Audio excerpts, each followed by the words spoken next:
వాళ్ళ చేతులు ఇరిగిపోను, వాళ్ళ చెవులలో చీమలు జొర్రా, వాళ్ళను మైసమ్మ మాయం చెయ్య, పోషమ్మ పొత్తం పెట్ట, వాళ్ళని దొంగలు పొడవా. అయ్యో వాళ్ళే దొంగలాయే, ఇంకా వాళ్ళని పొడుచుడేంది? వాళ్ళ ఇప్పు చింత పండుగాను, వాళ్ళ చిన్న మెదడుకు చీమలు పట్ట, వాళ్ళిట్లా పాములు జొర్రా, వాళ్ళ సందుగల తేలు తిరగా, వాళ్ళ కండ్ల కారం కొట్ట, ఇంకేమున్నాయి తిట్లు. యాళ్ళకు మతికత్తలేవు. యాదకొచ్చింది. దేడు దివగ్గాలు, దివానగాళ్ళు, లఫూటుగాళ్ళు. అమ్మో నాకు ఇక గివ్వే తిట్లు వచ్చేవాళ్ళ. ఈ ముచ్చట చూసినాక కడప తిట్లు ఏమన్నా ఉంటే మీరు తిట్టేసి సన్మానం చేయండి. గా తిట్లన్నీ దొంగలకేనోల్లా. దొంగలు దొంగలు దొంగలు అంటాం గాని అసలు ఆ దొంగల తెలివి చూస్తే మాత్రం నాకు పర్షాన్ అనిపిస్తుందిలా. అసలు తెలివి మంతులే దొంగలైతారా? దొంగతనాలు చేసినాక తెలివి మంతులు లెక్క మారుతారా? నాకు అర్థం కాదు. అసలు దొంగతనం చేయాలంటే కూడా ధైర్యం కావాలి. వాళ్ళకి ఆ ధైర్యం ఏడికెళ్ళి వచ్చింది కావచ్చు. సరే, అసలు ముచ్చట విడిచిపెట్టి నేను క్వశ్చన్ ముచ్చట చెప్తున్నట్టున్నా. ఇప్పుడు డైరెక్ట్ ముచ్చట్లకే పోదాం. అయితే మన మైబాదుల్లో ఈడ పాత ఇనుప సామాన్ దుకాణంలో రోలర్ ఉన్నది కదా, అది ఆనే ఉండనియుర్రి.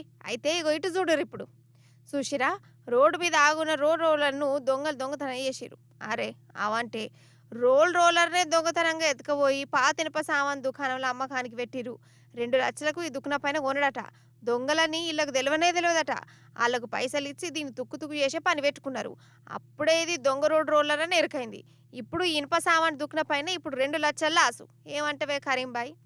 ఇలా రోలర్ పాతది ఉన్నది, స్క్రాప్ అమ్ముదామని చెప్పి మా దగ్గరకు వచ్చారు సార్. వస్తే మేము వెళ్ళి చూడడం జరిగింది.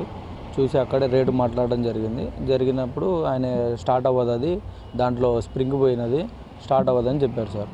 అయితే మేము కూడా నమ్మాం సార్. జేసీపీకి చైన్ వేసి కట్టి దీనికి మరి స్టీరింగ్ మీద కూర్చోడానికి ఎవరు లేరు అనగా నేను కూర్చొని తిప్పగలుగుతాలే అని నేను హామీ ఇచ్చాను సార్. అంటే తర్వాత తీసుకొని వచ్చి బ్రిడ్జి కాంటా దగ్గర కాంటా పెట్టి మా షాప్ దగ్గర తెచ్చి షాపు బయట పెట్టాం సార్. ఇన్నరా కథ?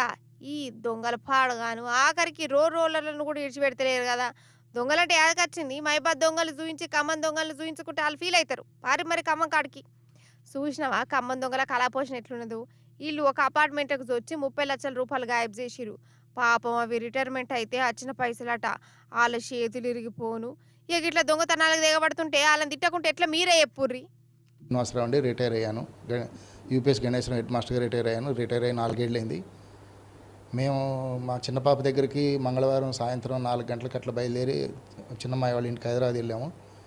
బుధవారం గురువారం సెలవులు కావటం వల్ల అక్కడికి వెళ్ళాము. నిన్న ఎర్లీ మార్నింగ్ బయలుదేరి హైదరాబాద్ అవుట్స్కట్స్కి వచ్చేసరికల్లా మాకు ఇంటి దగ్గర నుంచి ఫోన్ వచ్చింది. ఇట్లా మీ ప్లాట్ ఓపెన్ చేసింది, లోపలంతా దొంగల పడ్డ సమాచారం ఇచ్చారు. మేము ఖమ్మం చేరుకునేసరికి 9 గంటలైంది. అప్పటికే ఈ పోలీసు వాళ్ళకి 100 ఫోన్ చేసి సమాచారం ఇచ్చారు. ఒక కానిస్టేబుల్ కూడా రావడం జరిగింది.